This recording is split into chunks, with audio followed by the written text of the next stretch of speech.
The Iroquois Wars, also known as the Beaver Wars and the French and Iroquois Wars, were a series of 17th century conflicts involving the Haudenosaunee Confederacy, also known as the Iroquois or Five Nations, which at the time included the Mohawk, Oneida, Onondaga, Cayuga, and Seneca, and French colonial forces. The beginning date of the Beaver Wars is highly contested, as some attribute tribal warring with the French eventually becoming involved around the 1610s to the war, while others assert that fighting in 1640 marked the official commencement. To trace the origin of the Beaver Wars back to the beginning, it all started with European settlers arriving in North America in search of natural resources. Among the materials desired were animal pelts, highly coveted by Europeans. At the time, beaver furs especially became very popular in France as a symbol of fashion and to signify wealth and high status. To obtain such pelts, French traders established trading relationships with native tribes who were up to their ears in said furs, and provided them with weapons in turn. On the Iroquois side, trade networks were forged between themselves and the Dutch and British merchants, who were also trading beaver pelts in exchange for firearms and metal tools, and had created basic settlements in the Americas. On both sides, European settlers highly regarded beaver fur, and between all Native American groups involved, weapons and metalwork were highly valued, driving the trade from all ends. Over time, trading became increasingly hostile as various European settlers desired and attempted to exert control over the trade.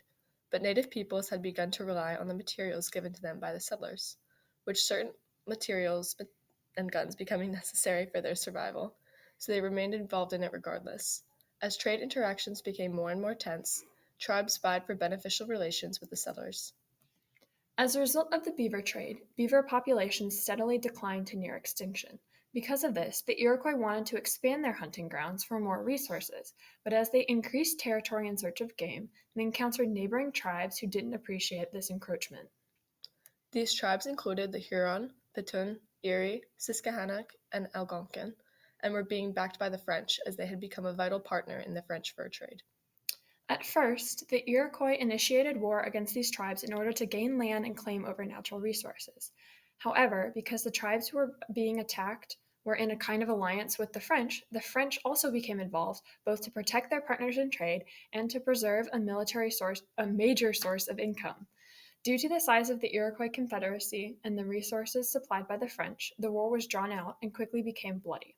In addition to the French, the British became unwillingly involved in the war, not allied with either side, but simply because they had established a trade relationship with the Iroquois and were therefore subject to attack.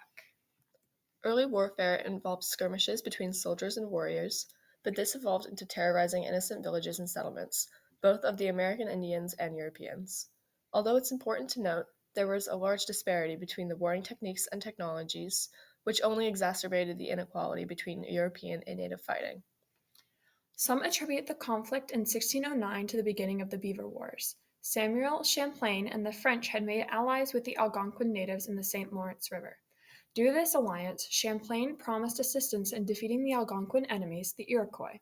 During a hunting party, the Algonquins encountered the Iroquois, and while the two Frenchmen and Champlain hid themselves in the trees for a surprise attack, fighting broke out. Both the Algonquin and the Iroquois was similarly outfitted with bows and protection made from reeds. The French stepped out from under cover, and as the Iroquois had only experienced a little fighting with the European settlers before, if any, the attacking firearms took them by surprise. After two Iroquois chiefs were shot, the Iroquois people fled. A second theory explaining the start of the war involves the Iroquois attacking the Huron in the 1640s, which drove them out, disrupting their trade with the French. But fortunately for the French, the Ottawa filled this space, continuing trade.